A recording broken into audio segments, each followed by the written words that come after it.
Hello and welcome to our show. This is Inside News. I'm Dale Matthews. This is Mike Jones. We welcome you to our show.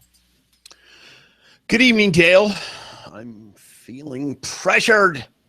I wish people would stop pressuring me. One of the things that's been happening is there's a couple of candidates who are saying, do you really need to be talking so much about following the charter? Well, it is our local. Who's saying that, by the way? Well, did somebody say that to you recently? Yeah, not happy specifically about the thing about the payment, about how it's really impossible to take $30,000 for this job. And my point would be, look around in the community around us. Look at the elected officials compensation committee. Why should it be 3 times the local salary? And this is not what the people said that they wanted. But we don't have to follow it. Yeah, but you should, shouldn't you? But I don't want to. Well, that's different. Then don't. Yeah, but you're making me look bad. Okay, then do. I mean, you really need to make up your mind what you're going to do. Well, do you have to talk about it? Yeah. Yeah, we do. So don't do it if you don't want to, but don't complain to me. The same kind of thing happening with this goofy deal about signs and putting them in the right place. Just talking to somebody about signs today, and they said, well, it takes a lot of effort to get permission. Yes, it does. Well, there's at least one candidate who would really prefer to just toss the sign out the window, and wherever it sticks, that's where it sticks. That's not the right way to do it. Mm-hmm. Do you have to talk about it? We're friends. I said, we are. And yeah, we talk about that. And so don't break the rules. But I don't like following the rules. Then don't. But suffer the consequences if you're not going to follow the rules. It's a much bigger deal with Cheryl Walker and the other 2 that have been found guilty by the OGEC and then lied about it. That's even worse. Oh, now, Dale, have they really been found guilty, or are you just making up stories here? They're making up stories. The thing is, we know that they are, because this is just the part that OGEC wanted to follow through. We know they've been doing it. Why were they trying to stop me from recording just before this, as soon as there was a quorum, from recording during that time and recording afterwards when there's a quorum? There's only one reason to stop me. Because I was catching them breaking the law. And they don't like that. Stop catching us breaking the law. There's a simple solution to that. That you die, Mr. Matthews? No. That you stop breaking the law. Yeah, I think there's a line in Liar, Liar about that. Let me see. It's like, stop breaking the law. Yeah. There's a little more to it than that. In case you've seen the movie, you know what I'm talking about. With Jim Carrey, right? Yes, exactly. Right. Yeah. These things are all simple. It's like I was having this discussion just today with Bill Meyer from KMED. I like Bill, but lately he's been kind of tending toward the direction of saying, well, you guys on your show have to be negative, and we did a show about that recently. Well, there are some things that need to be solved. And we're not just kvetching about it. We are talking about possible solutions. And hang on a second. How do you spell kvetching? Kvetching. Oh, okay. No, see, right? Know, right. So building the lexicon here. Right. For some reason, growing up in Southern California, there were a lot of Yiddish words around. I have no idea. Because it's near Hollywood. Yes. I don't know why. Yeah, that could be that kind of stuff. My mother, every once in a while, when I was a child, would call me a Stupnagel, until I took a little German, and I said, "Do you know what that means?" She never knew what she was calling me. That's awful. Anyway, I'll let you guess. Nagel means head. She's calling me a Stup head. Oh, yeah, that's nice. So anyway, yeah. So my mother, she did this. She was mortified. Okay, so talking with Bill Meyer this morning, and he starts off onto this bit of a thing about negativity and how eventually we may need to kind of give in on this thing about property taxes. Look, if a majority, with the way the vote went here locally about marijuana, there was 2 votes difference. That's not a majority. Well, technically, yes, but I mean, it's 50-50, really. But with 9 votes since 2000, and people have said we don't want to pay any higher property taxes, that's a very clear indication, and it's super simple. Where's the pressure? Just do what the people say they want. That's all. Well, that's not convenient. That thing with the signs is not convenient. And the deal about taking less money, that's not convenient. Why are you running for office? Follow the will of the people. It's really simple. When you're clear what the people want, then do that. So anyway, here's the kind of stuff, and follow along with this, please. And here's the fight that I put up with Bill Meyer this morning. As I said, I like the guy. I like being on a show. But it's pressure from Jackson County, especially from the media in Jackson County. When are you guys in Josephine County ever going to get with it and finally give in and raise your property taxes? Right. I'll let you know. Yeah, we'll get back to you on that. Josephine County, Dale Matthews over at badcounty.com. Welcome back to the show, Dale. Good morning, sir. Thank you for having me here, sir. All right. Interesting what was going on at last week's commission meeting. And there's been this talk about trying to get law enforcement more fully funded, back up to snuff. In fact, it's been termed a crisis or an emergency, I think is the term that has been used for quite some time. And there was another push to take some of those road funds and put them into the sheriff's department instead. But that, Mike, is that loud enough? Yeah, I hear it just fine. Great, good. Them going down to defeat 5-1, right? Right, and the push keeps coming from people who said they're not going to vote for a levy, but they still want funding for the sheriff. And the push back the other direction is from people who say they want funding for the sheriff, but it's got to be through a levy or nothing.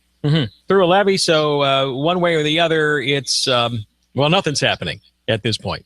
So, no, nothing is happening. Now, here's the background behind this. There's a new levy, a small levy that's being put on this ballot coming up in November, where the school district is saying, well, we've worked out a deal with the sheriff of Josephine County, and we can have 6 deputies that are available to the schools. And while it says in the legislation that they won't be used for things like patrols, the government people are saying, well, yeah, of course they can be used for patrols. Now, that's 6 for under $200,000. So that must be a part-time solution, though, because That's right. because you know that a full-time deputy, from what I understand, about $100,000 and change is what it costs. That's right. So the question then is, would 6 part-time deputies be any help to the sheriff? And he said, yeah, buddy, sure it would be. Yeah, I'll take that. So it was suggested there's some money that came in late last year, too late to put on the budget. It was $1 million windfall, important word, windfall, because nobody expected. So they were not expecting this. No, and it wasn't put into any fund. So one of the arguments about using road funds, which is legal, and we've already done it, and the state legislature says, yes, please, go right ahead. Sure.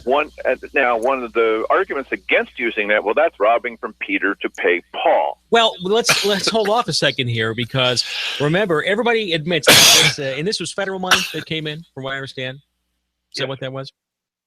Federal money? Okay. Yes. All right. So some federal money comes in, manna from heaven, I guess. Once again, nobody was expecting it. No. Josephine County didn't really have a project to spend the $1 million manna from heaven from the federal, right? Yeah, you're honing in on it. That's right. Okay. So we have this extra $1 million, and what everyone's saying is that the real emergency that we have is not road repair in Josephine County, but having a few more deputies on the road.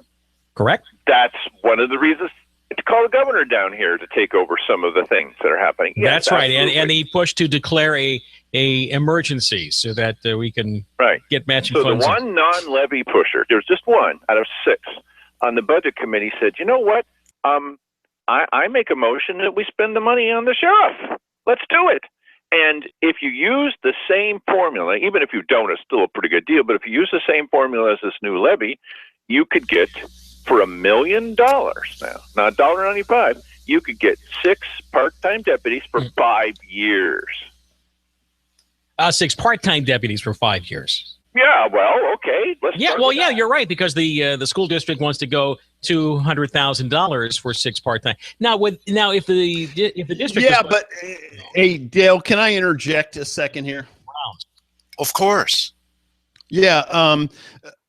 Now, I know that you're fond of the part-time deputies for half the money or whatever, but the bottom line is that they're probably not going to let that fly out in the county rolling around in patrol cars. But during the time when she was pitching this, Margaret Goodwin was telling you that the line item in the budget for road patrols for an entire year is $1 million.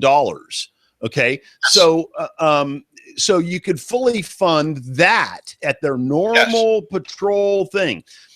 You could also extend the hours that we are patrolling to, a bunch more hours a day for 3 years, or you could, and I forget what there's some other options, but she did give specific options for the use of this money for the standard sort of road patrols that are done now, whereas I believe that when you're talking about getting a bunch of retired part-time deputies, that those people are not going to be equipped with a car. And so the costs of them out cruising around are not taken into consideration. And that's what takes the cost of a deputy from whatever their base salary is up to, say, $135,000 a year, is the cost of that car and the accoutrements inside. And, I agree. They've said that. Now, while they'll be providing their own car, which has less value, I'm not arguing with you, has less value as a deterrent because it doesn't look like a cop car, because it's not. Right. They will be armed and trained, and they will have radios. And I will tell you, I am not opposed to the use of them in whatever way they want to make use of these guys. I just think that when the rubber meets the road here, you're never going to get them to take this or any money and say, okay, instead of hiring cops at the regular rate, we're now going to hire a bunch of retired cops at this rate and make them standardized rural patrol deputies. I don't think you're going to get to that place. I'm not saying that, I'm not in any way poo-pooing the idea, but when you're presenting that idea as though there isn't anything else, it opens up for more of what Bill Meyer might be saying. Hey, part-time. Yeah. Well, now there's a practical side to this that we have to consider. Let's suppose that all of us, all the audience, you and I both, that we're elected to be the new fiscal conservative commissioners. Okay. Right. And on day one, the very first thing we do after the invocation, thank you very much, we need all the help we can get. The first thing that we do is we send out a letter from the county government taking a stand about the O&C lands, and it's signed by the commissioners. And if Simon here doesn't want to sign it, fine. You just sit over there, okay? Sit in the corner. And it's signed. That's the first thing. And the second thing is to provide at least this $1 million to the sheriff. The thing is, the way the rules work at the moment, you can't tell the sheriff, while you can cut back and add on to his budget, you can't micromanage, not supposed to, exactly how he spends the money. And this is the point. You can say, well, here's a couple of options that we can think of. It will be up to the sheriff. Now, it's also up to the sheriff to say, well, I don't want $1 million. Yes. Yeah, sure. He's going to do that. So, all right, there's the $1 million. Now, one can only hope that he won't spend that on frivolous things. I don't think that he will. because he's going to be under a lot of pressure to spend this on valuable things, but he gets to decide. I would want some sort of a line item detail of what he ultimately did spend the money on. Absolutely, which is different than some of the details we've been getting. This is the big, even if there's just one fiscal conservative, this is the huge deal that's going to happen. There's going to be a cracking open of that wall. And we're going to see at least some of the details of how the money's actually being. Follow the money. And we're going to see where some of this money is being spent. And that's why the recall is going to start, effort's going to start right away. Because there's plenty of people who are... Yeah, and you're absolutely right about that. Before we go back, can I ask you, was he doing this interview from his kitchen? Because it kind of sounded like he was frying bacon or something during that. Every single Monday morning at 6:35, I'm there with Bill Meyer and have been for a long time. It's got nothing to do with it. And you guys cook breakfast together. Yeah, it sure sounds like it. Yeah. But stop it. You're making me feel like I wish I had bacon. Okay. I don't want to eat any bacon at this exact moment. So let me wait till after the show. I, however, do. So, Yeah, great. I'll see you in a few minutes. So, would that not be the case? Yes, and that's an interesting part about the law. It says in the law that you can only put out information that's contained in the actual ballot initiative, but there's a lot of activity in the background saying, oh, well, yeah, this will also be used for patrols. Well, I mean, they got to get there and go home, right? So they sell a slight ballot increase or tax increase to Josephine County residents under the guise of, we're going to take care of some school safety. And I understand that. There's nothing wrong with that. It's a little thin on school security, I would imagine. Nothing wrong with that. So we're saying, we're the guys that are against the levy. Only because everybody said no, and no. How many times do you need to say no? Sure. So, but we still want law enforcement. We're not stupid. It might seem like it, but we're not. And so we said, well, no. 5 out of 6 of the budget committee members said, no, we're not going to do this. Nope, that's it. It's over. I don't quite understand the line of thinking here, because it always seems that when there's some extra money here, the push is never just to actually get the law enforcement back working, but to make sure that there is a tax increase permanently in place in order to get law enforcement back on the road. Well, you've said it before on this show. The problem is that if you do that, it helps solve the crisis. No, it doesn't really solve the crisis, though, Dale, and that's where I'll disagree with you. That direction of helping solve it, and they don't want to help solve it, which is the reason. And you asked when Keith Eck was on there, you asked, well, why don't you, instead of holding the police services over here for this, why don't you instead put planning or put the assessor's office or some other type? Well, they'll never cut the assessor's office. They need that to keep the money coming in. Yeah, right. But they're never.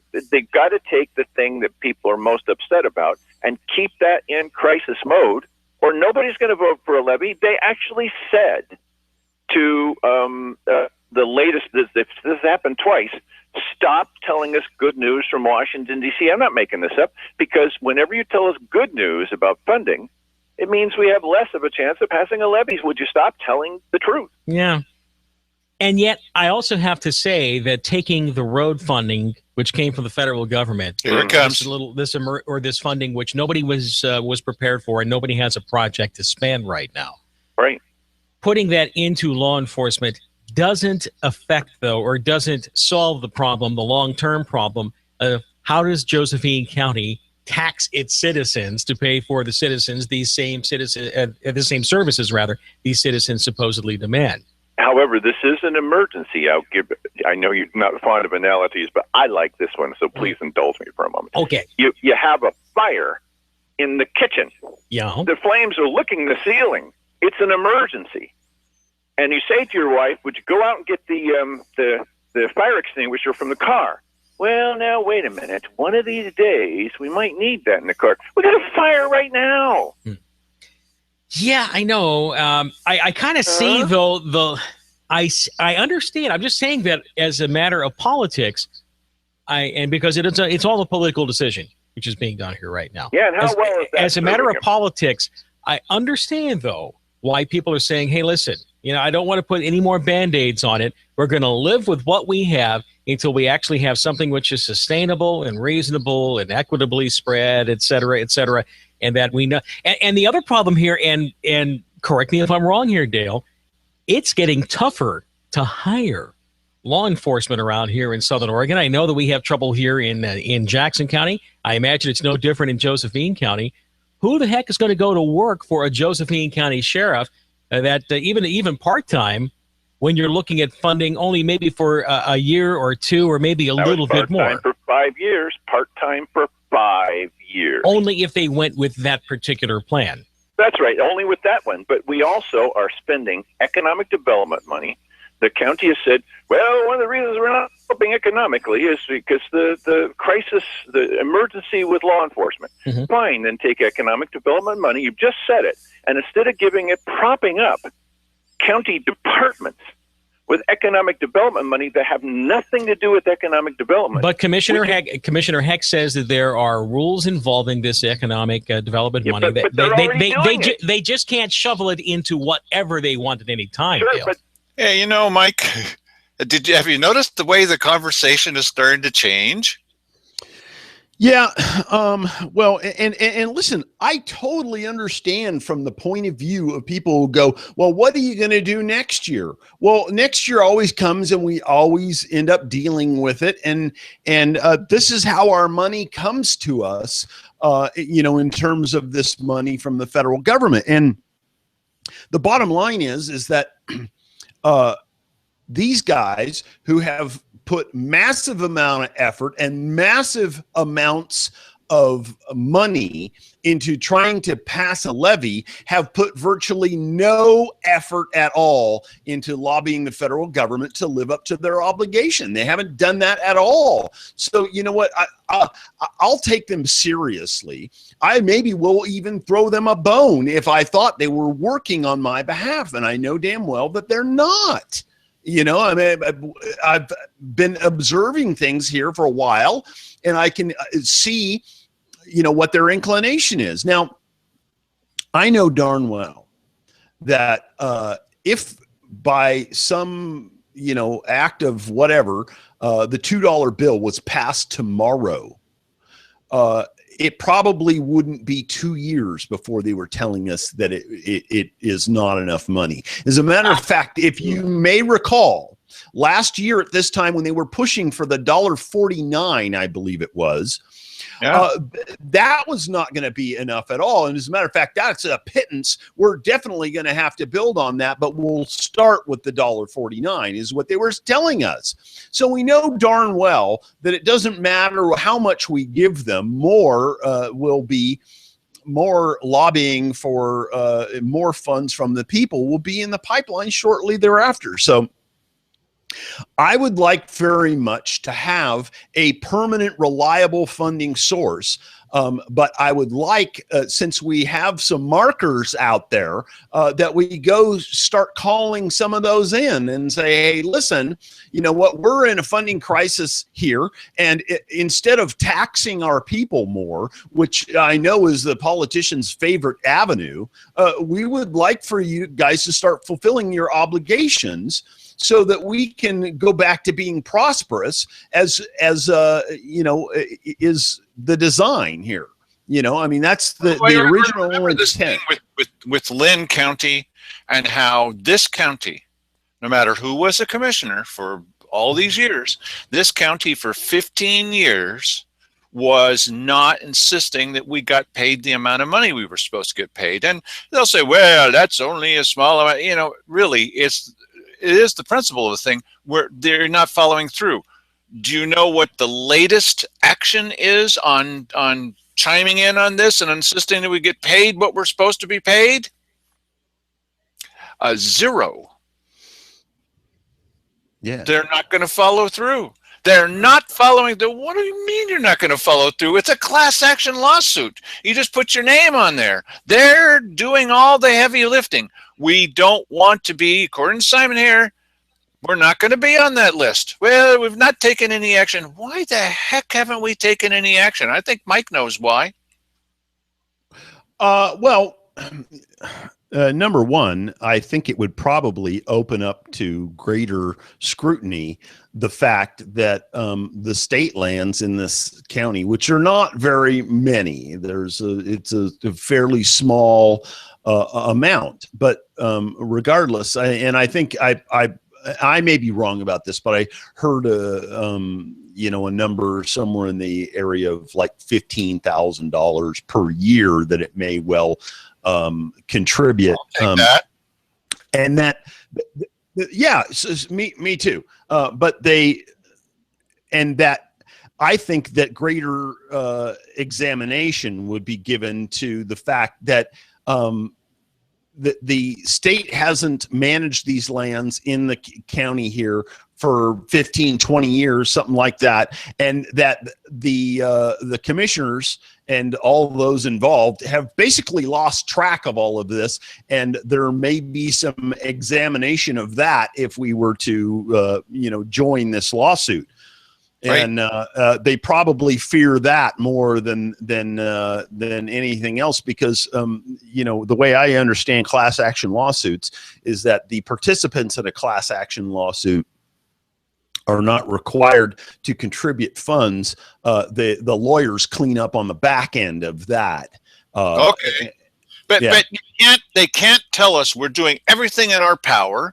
We're bare bones. We're managing everything just right. You can't keep telling us that if you're not doing it. Right. And the big one to me is Simon Hare has state aspirations, and he is not going to bite the hand that has been feeding him. And it's not me and you. It's people up in Salem and Portland. Yeah, and the likelihood is, since what's going on with this Oregon Government Ethics Commission situation with Simon Hare, he is fighting the charge against him. This one of these, and I think it has to do with the Orhemco situation. He is fighting them, and it may well be because he has greater aspirations after this, that he doesn't want the conflict of interest charge on, the other charge where they were illegally, the meeting illegally is obviously considered to be minor, but the conflict of interest is a greater level, it rises to a greater level, I think, and probably doesn't want to have that on his record, and so he's going to fight that. One of them's about pocketing money because of his position.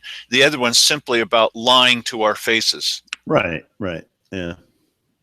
Oh, and that, again, it's like this thing with Keith Heck. He said something dumb in a backroom meeting, but people do that every once in a while. And if he had let it lie, then people would have said, everybody says something dumb. No, he decided to insist that you and I had doctored the videotape. Yeah, listen, this is what a simple thing that everybody should learn when they're children, is that when people are making fun of you or whatever, the sooner you join in and say, yeah, I'm pretty funny looking, and make some goofy faces or whatever, and diffuse the thing, you're going to be far better off than if you, continually feed energy, exactly the type of energy they're looking for, back to them. You're going to be the butt of jokes for a long time to come. Well, the example that Keith took learn that early.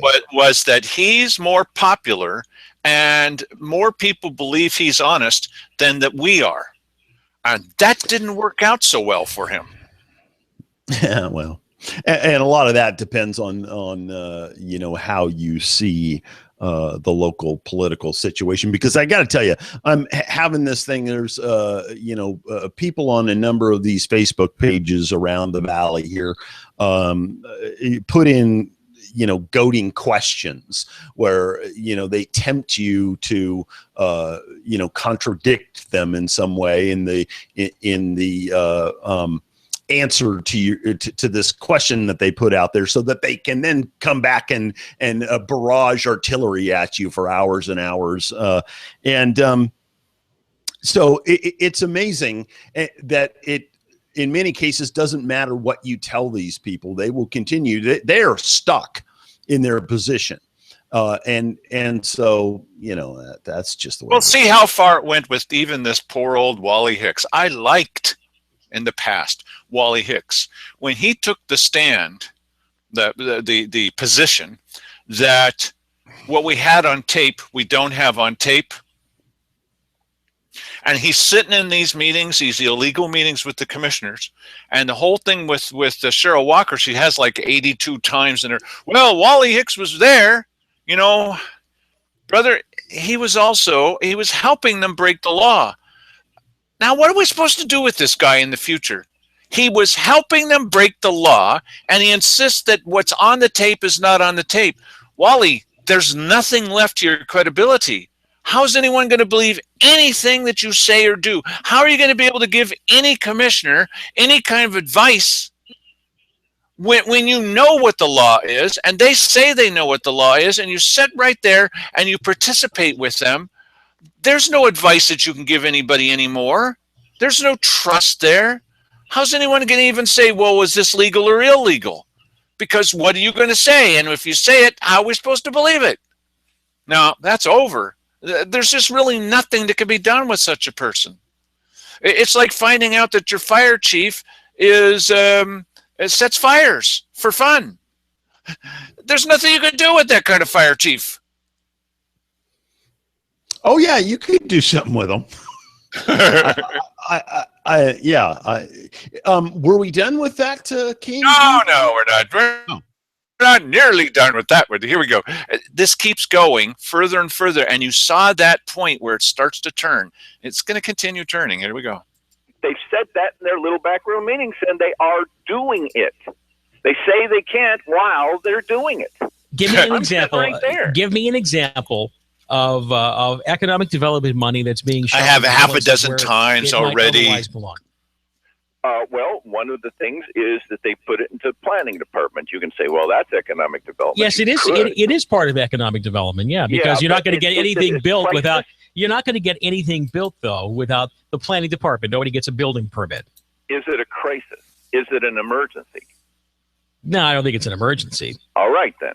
All right. We have to prioritize. Obviously, when there's very little money to go around. Yes, you would love to swim, but first you might need a drink of water if you're in the desert. Okay. And we'll take that drink of water. Thank you very much. They don't want to do it. Yeah, but what about going back to my original point that that no one's going to really go to work in the Josephine County Sheriff on a permanent basis unless they see a permanent basis of funding there? Well, one of the things that we know, because the sheriff has said so, is that some of his people are sitting in an office answering phones. During an emergency, let's suppose there were fires, you would take some of the personnel, without violating the union laws now, and you would move them, temporarily at least, from the offices where they are over to the Emergency Operations Center so they can answer the dang phones. Okay, so since those people are sitting there and not patrolling, let's take some of the people from these various departments. This isn't rocket science. And get them over to the sheriff temporarily while there's an emergency so that he can free those people up to do their highly paid jobs. Okay, well, I mean, it sounds like a reasonable solution for it, but reasonable solutions are few and far between. Yeah, I know. I still think though, and you're not getting it. The people, not understanding. I do. You're not going to get that. I do get it, but I do get it. I think that what Josephine County is going to have to understand that that the day of a 58 cents per thousand basic county levy is going to have to come to an end at some point. There you go. I didn't mean you were not getting it, that you're not understanding it. You're not going to get the levy passed because the people have said no. Now, yeah, I know. And you see here, said no. But you see, here's the real political reality of it, though, is that it's going to happen one way or the other. The government is going to get what it wants. Good and hard on the taxpayers. Either the taxpayers are going to just give up. Yeah. Yes. That's exactly right. Now, I'm let's amazed suppose, to hear him say that, because this guy really bills himself as a libertarian conservative. And you would think that anywhere where people are saying, no more government, please, thank you very much. And that is what we're saying. We're not demanding more services. This is a myth that's out there, that we're demanding more services than we're getting right now. Some people are griping about it. A few squeaky wheels do say, hey, I want to pay more, give me more of that. But, most of the people are saying no. And I thought that's what the country was all about, that yes, that it was our choice whether or not we wanted to pay more money. And you want to pay more, but stop insisting that I pay more. It's none of your business. If I say I don't want to, then I don't want to. It's like eminent domain. Well, we're going to take your property. No, the hell you are. No, you're not going to. Yes, well, you ought to be grateful, as Simon Harris said recently. I'm not. Well, maybe we just ought to call up Bill Meyer and ask him how much tax we should be paying. Yeah, because apparently, $2 a thousand, that's working out great in Jackson County. Why don't we just do what they do so we can be losers just like they are? I don't get it. We're holding government at bay, and the result between $2 per thousand and the 58 cents ain't a hell of a lot. So, I think that before we get, and I agree with his assessment that at some point we are going to be paying more than 58 cents a thousand. I believe that is inevitable.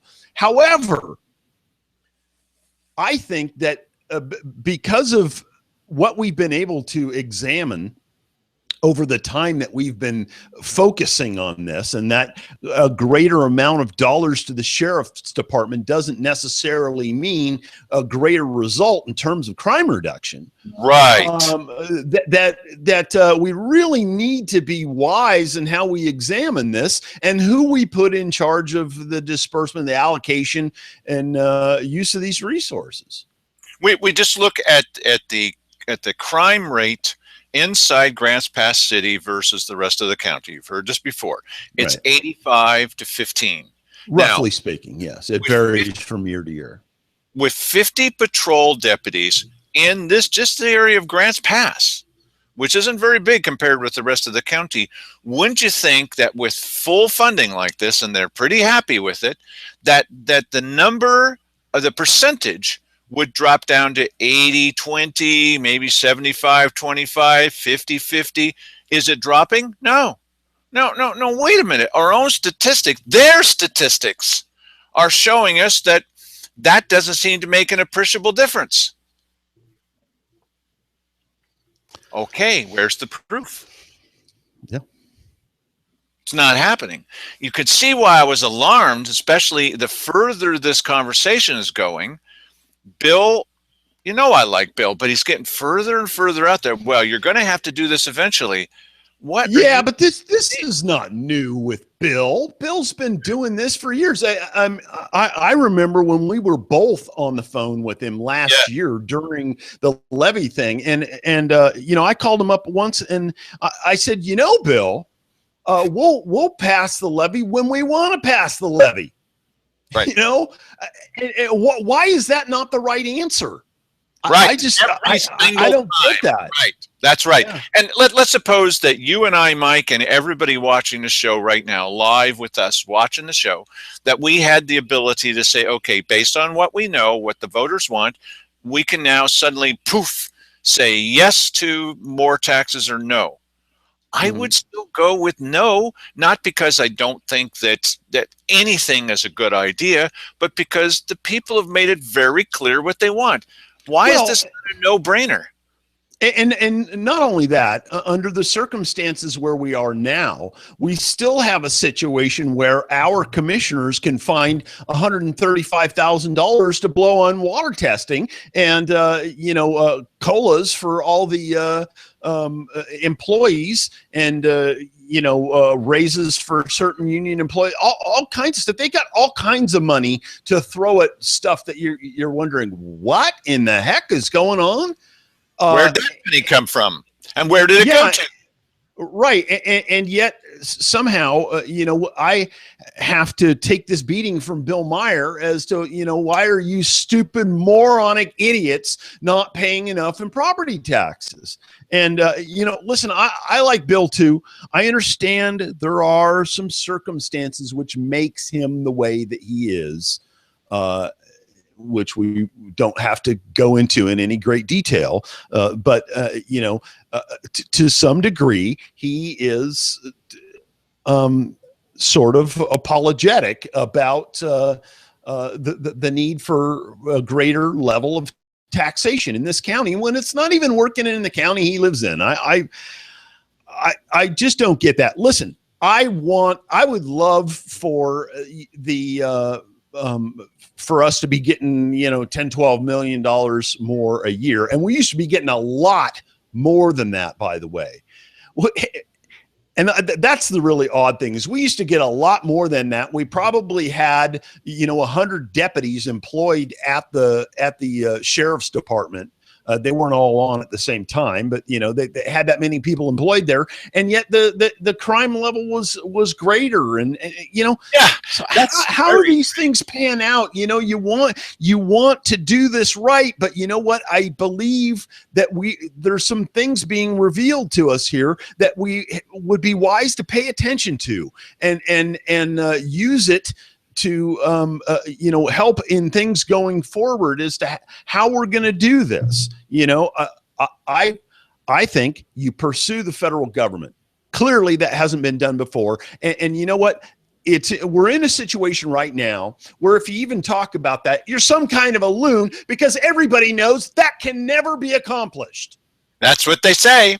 And let's just take the worst possible scenario that it can't be accomplished. Can you at least show the population that you're trying, that you're doing anything? At least that. I'm not saying that's the ultimate solution, but can we at least, one good thing, there is a very good thing about not enough money to go around.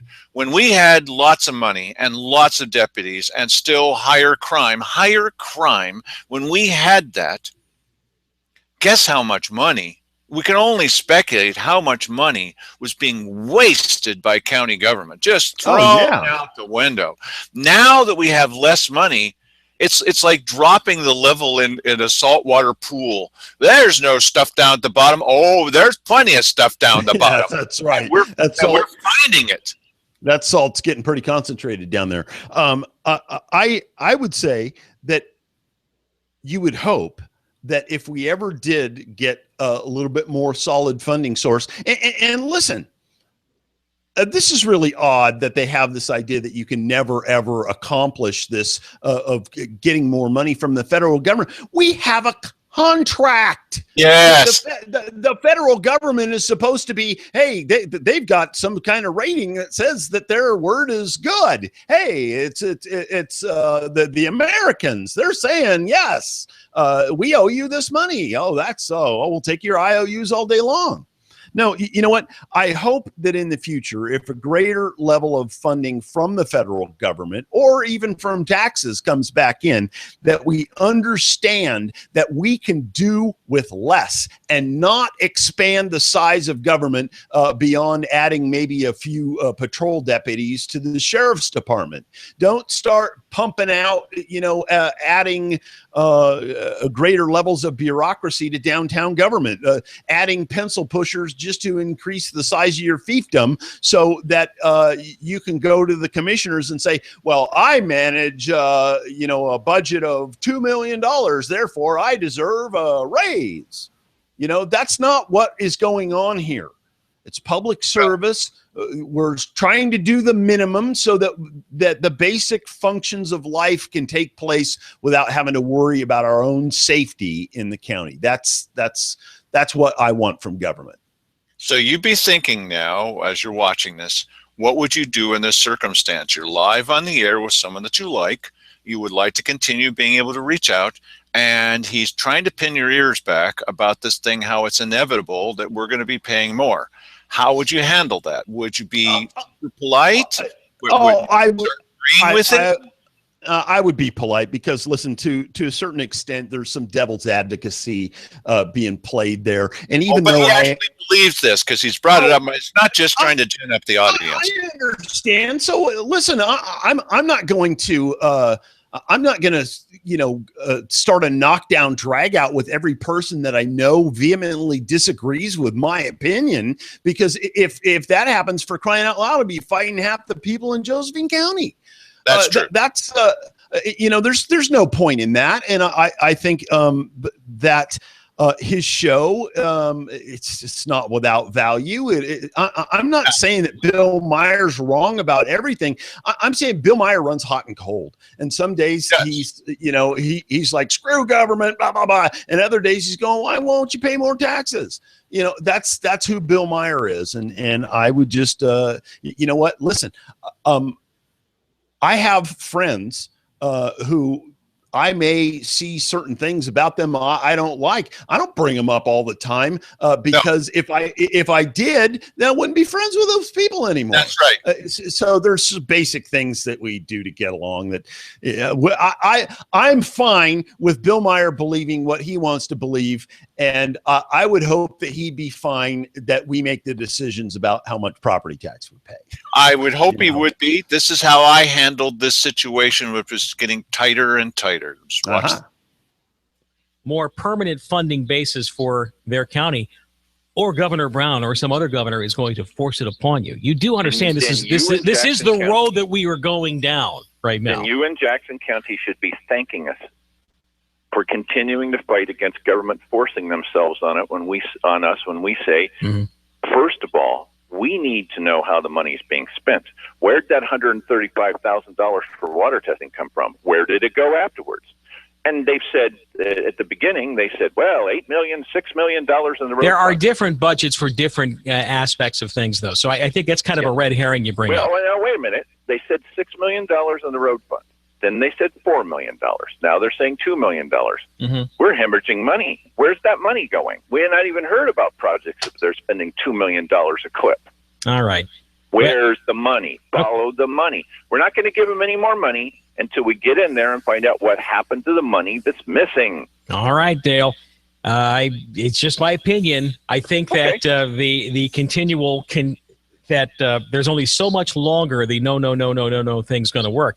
I know that I'd like to say that we have consent of the governed, but we really don't at this point. Just warning you, this is probably not going to end well, because when the crisis, whether just we stumbling into it or continuing just to let it fester, the solution to the crisis is going to be a lot worse than a bit of medicine done right now.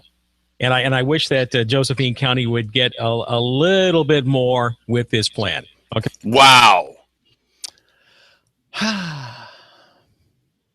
The solution is I'm amazed, that this is the guy that you listen to in the morning, who is telling you how government is screwing you all the time, is telling you to acquiesce, is telling you to, and listen, it is clear that in the system in which we live, a certain amount of money has to be paid by the citizens for services that are rendered to them.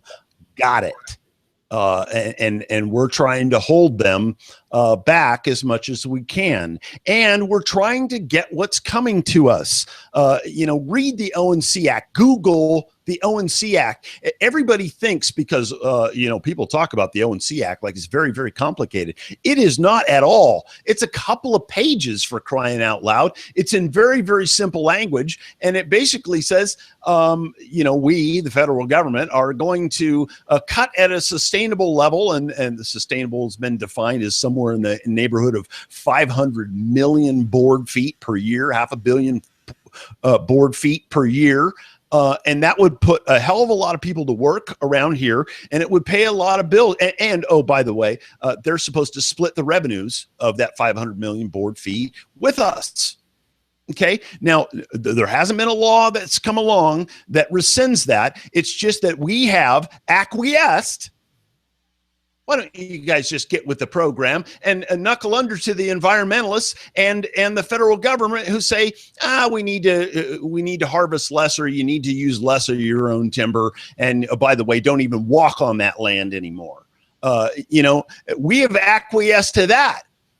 We've taken Bill Meyer's route to where we're at right now. And the only way to go back is to poke those guys in the chest and say, back it up. And that's the only way that you're going to do it. Otherwise, our future is paying a higher and higher and higher level of personal income tax, because I guarantee you, not personal income tax, but property tax. When they get what they want, soon they will no longer be satisfied with it and will be asking for more. I'm from California. I can tell you this is the truth. So, take your pick, put up a solid fight and get what you can out of the federal government, because, they owe it to us, or pay a higher level of property tax and keep smiling.